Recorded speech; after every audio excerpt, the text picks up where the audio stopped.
لله الذي خلق الإنسان وعلمه البيان صلى الله تعالى على خير خلقه محمد وعلى آله وأصحابه وأزواجه وذرياته وأهل بيته أجمعين. أما بعد، فأعوذ بالله من الشيطان الرجيم. بسم الله الرحمن الرحيم. إنما التوبة على الذين يعملون السوء بجهالة. صدق الله العظيم. وقال النبي صلى الله عليه وسلم: كل بني آدم خطاؤون وخير الخطائين توابون، او كما قال علیہ الصلاۃ والسلام. معزز سامعین، آج کی رات شعبان کی 15ویں رات ہے. رسول اللہ صلی اللہ علیہ وسلم کی اس رات کے بارے میں بہت سی احادیث مروی ہے. حضرت اسامہ ابن زید رضی اللہ عنہ فرماتے ہیں کہ رسول اللہ صلی اللہ علیہ وسلم تمام مہینوں میں رمضان کے علاوہ اکثر شعبان میں روزہ رکھتے تھے. آپ صلی اللہ علیہ وسلم رمضان کے علاوہ عام مہینوں میں جب روزہ رکھا کرتے تھے، نفلی روزے، تو ایسا محسوس ہوتا تھا کہ کنٹینیو روزہ ہے تو کبھی چھوڑنے والے نہیں ہیں، کاش کے چھوڑ دیں گے. اور جب روزہ رکھنا بند کر دیتے تھے تو ایسا لگتا کہ کاش کب روزہ رکھتے. یعنی مسلسل کبھی روز چھوڑ دیتے تھے اور مسلسل کبھی رکھا کرتے تھے. اسی طرح آپ صلی اللہ علیہ وسلم سے پوچھا گیا: ای الصوم افضل بعد رمضان، کہ رمضان کے بعد سب سے افضل روزہ کون سا ہے؟ تو آپ صلی اللہ علیہ وسلم نے فرمایا: شعبان المعظم، یعنی شعبان، صوم شعبان، شعبان کے مہینے کا روزہ. اور آپ صلی اللہ علیہ وسلم یہ دعا کرتے تھے: اللہم بارک لنا فی رجب و شعبان وبلغنا الی رمضان، کہ اللہ ہمیں رجب اور شعبان کے مہینے میں برکت دے اور رمضان کے مہینے تک پہنچا دے. تو آپ گویا رجب ہی سے روزہ رکھتے تھے، اور یہ رمضان کا استقبال ہوتا تھا کہ جس طرح رمضان میں روزہ رکھنا ہے تو اس سے پہلے سے ہی روزہ رکھا کرتے تھے.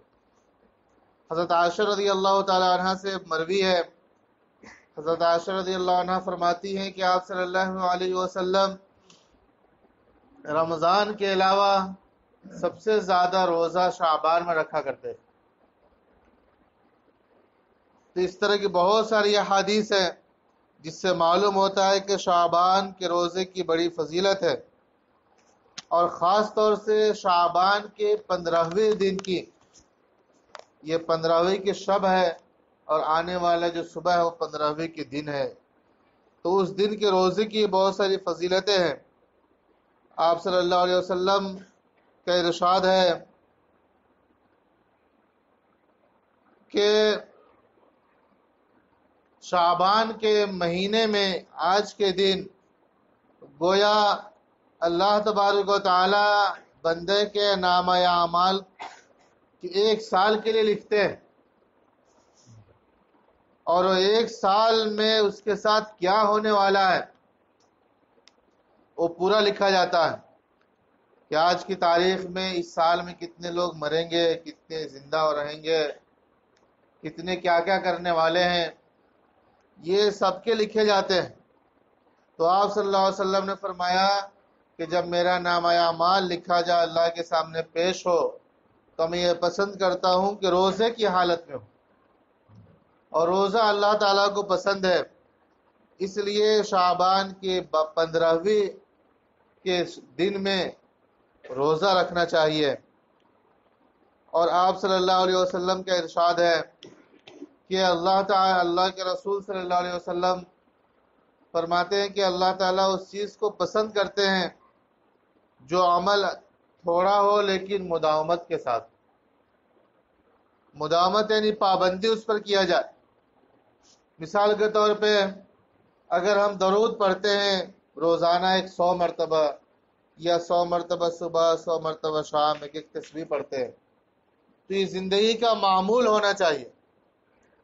ایسا نہیں کہ آج کی رات ہم رات بھر درود پڑھتے رہے، تسبیح پڑھتے رہے، ذکر و اذکار کرتے رہے اور کل سے پورا گول کر دیے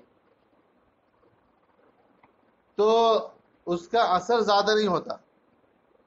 اس کی مثال یوں سمجھیے کہ ایک پتھر ہے اور اونچائی سے اس کے اوپر پانی کا قطرہ ایک ایک قطرہ ٹپک رہا، تو چند دنوں کے بعد اس پتھر کے اوپر نشان پڑ جاتا ہے پانی کے قطرے کا.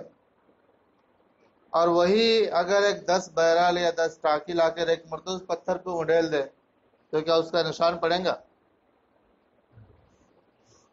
تو اس لیے کوئی بھی عمل نیک کام کرتے ہیں تو ہم اس پابندی کے ساتھ کرنے والے بنے اور اپنی زندگی کا معمول بنا لیں.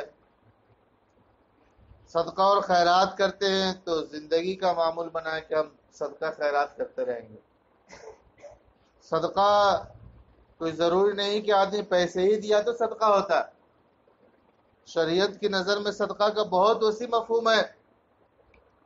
آپ صلی اللہ علیہ وسلم نے فرمایا کہ جب بندہ صبح کرتا ہے تو اس کے ہر جوڑ پر اس کے لیے صدقہ کرنا رہتا ہے. اگر کوئی 2 رکعت صبح نماز پڑھ لے رہا ہے، کوئی چاشت کی نماز پڑھ لیتا ہے تو پورے 360 جوڑوں کی طرف سے صدقہ ہو جاتا ہے. کوئی راستے میں پتھر ہے اس کو ہٹا دے رہا ہے، کانٹا ہے کسی کو تکلیف دینے والی چیز ہے اس کو دور کر دیتا ہے، ہٹا دیتا ہے، یہ صدقہ ہے. تو صدقے کا بہت وسیع مفہوم ہے. تو اپنی زندگی کا معمول بنائیں کہ ہم روزانہ کچھ نہ کچھ نیک عمل کریں گے، اور یہ اسی وقت ہوگا جب ہم محاسبہ کے وقت متعین کریں، اپنی زندگی کا محاسبہ کریں. محاسبہ کہتے ہیں کہ صبح سے شام تک ہم نے کیا کیا ہے، سونے سے پہلے حساب لگائے کہ آج ہم کتنے اچھے کام کیے، کتنے برے کیے، یا کچھ بھی نہیں کیے، یا دن یوں گزر گیا. جیسے ایک دکاندار ہے تو حساب لگاتا ہے آج کتنا منافع ہوا، یا کچھ بھی نہیں ہوا. تو کیوں نہیں ہوا؟ کچھ وجہ تلاش کرتا ہو اور کوشش کرتا ہے اپنے بزنس کو بڑھانے کے لیے، ورنہ اگر ایسا نہیں کرے گا وہ تو اس کو دکان بند کرنا پڑتا. وہ حساب ہی نہیں کرا، سال میں ایک مرتبہ حساب لگا رہا ہے تو اس کی دکان چلیں گی؟ اس کو کتنا نقصان اٹھانا پڑے گا جب سال کا حساب ایک بار لگائے گا تو اسی طرح جو ہماری زندگی ہے بڑی قیمتی ہے اللہ تعالیٰ کی نظر میں اور ہماری نظر میں بھی، کہ دنیاوی جتنی دولت ہے اگر وہ سب خرچ کر دیا جائے اور کہا جائے کہ ایک لمحہ واپس آ جائے تو یہ ناممکن ہے. ہم زندہ ہے تو ہماری زندگی باقی ہے، ہم سانس لے رہے ہیں تو زندہ ہے. اگر ہم اس کو جو گزر چکا جس کی سانس رک گئی وہ مر گیا اور پوری دنیا کی دولت اس کے بدلے میں خرچ کر دے کہ یہ زندہ ہو جائے، یہ ممکن ہے کیا؟ یہ ناممکن ہے. جو مر گیا دوبارہ زندہ نہیں ہوتا دنیا میں، پھر وہ قیامت کے دن ہی زندہ ہو کر حشر کے میدان میں جمع ہوں گا، پھر دوبارہ اس گھر میں واپس نہیں آئے گا وہ. تو وقت اتنا قیمتی ہے اور صبح سے شام تک 24 گھنٹے ہم یوں ہی ضائع کر دیے اور اس کا کوئی حساب نہیں ہے. تم کتنے غافل اور کتنے لاپرواہ ہیں. کتنی بڑی دولت کو ضائع کر دیا. یہ کتنی قیمتی چیز ہے ہماری زندگی، ہمارا وقت. تو ضرورت اس بات کی ہے کہ ہم اپنے وقت کو خود پہچانیں. جب ہم خود نہیں پہچانیں گے، اس کی قدر نہیں کریں گے تو کوئی دوسرا آ کر ہم کو قدر نہیں سکھائے گا، قدر کرنے والا نہیں بتائے گا. اس لیے ہمیں چاہیے کہ جو کچھ عمل کرتے ہیں اس سے مداومت پابندی کریں. اسی طرح آپ صلی اللہ علیہ وسلم نے فرمایا کہ آج 15ویں شعبان کی رات میں اللہ تبارک و تعالی آسمانی دنیا پر آتے ہیں، اور یہاں اترنے کے آنے کے بعد بہت سارے لوگوں کو آزاد کر دیتے ہیں جہنم سے۔ حدیث میں آیا کہ بنو کلب کے بکریوں کے بالوں کے برابر گناہگاروں کی مغفرت کی جاتی ہے۔